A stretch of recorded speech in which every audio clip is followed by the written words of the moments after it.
Hi అందరికీ, praise the lord.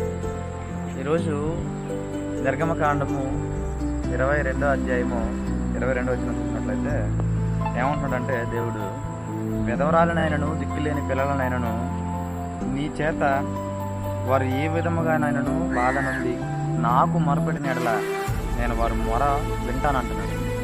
అంటే ఈ మాట ఎందుకు అంటున్నాడంటే, ప్రభు ఎవరైతే వారికి ఎవరు లేరు కదా, తల్లిదండ్రులు లేరు కదా, కుటుంబం లేదు కదా, ఆస్తి లేదు కదా, గౌరవం లేదు కదా, వీరు నన్నేం చేయగలరులే, మేమే మాకు అధికారం ఉంది, మా బ్యాక్గ్రౌండ్ పెద్దది, మాకు ఆస్తులు ఉన్నాయి, మేము ఏదైనా చేయగలము అని మీరు వారి పట్ల ఎప్పుడైతే దురుద్దేశంతో మీరు ప్రవర్తిస్తారో అప్పుడు అంటున్నాడు మాట.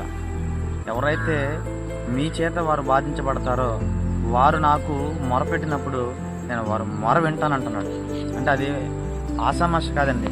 ఎందుకనంటే ఆయన కోపాజ్ఞట ఎవరైతే ఆ దిక్కులేని వారిని విధవరాలుడైనను దిక్కులేని పిల్లలనైనను ఇబ్బంది పెట్టినప్పుడు దేవుడు అంటున్నాడు, వారి కోపాజ్ఞట, దేవుని కోపాగ్ని వారి పట్ల ఎంతో భయంకరంగా ఉంటుందండి.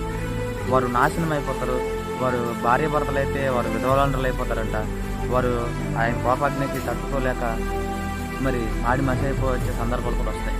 ఎందుకనంటే నేను ఏదైనా చేయగలను, ఈ లోకంలో ఉన్నాను కదా అని చెప్పేసి మనకు నచ్చింది చేద్దామంటే అవతల ఉండేది న్యాయాధిపతి, సైన్యములకు అధిపతి యెహోవా.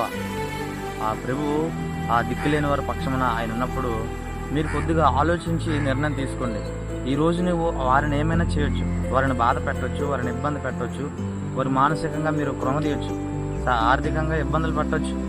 కానీ ఎంతవరకు మీరు పెట్టేది ఎంతవరకు పెట్టగలరు? మహా అయితే కొద్ది రోజులు లేదా మహా అయితే కొద్ది కాలము, అంతవరకే మీ చేయగలరు.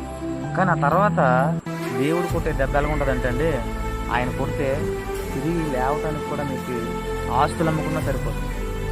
కారు కొనగలం కానీ అందులో ప్రయాణాన్ని మాత్రం కొనలేము. ఇల్లు కట్టగలం కానీ అందులో ప్రశాంతమైన నిద్రను మాత్రం కొనలేము. ఆహారం కొనగలం, తినిది ఆరాయించుకునే శక్తి కొనలేదు.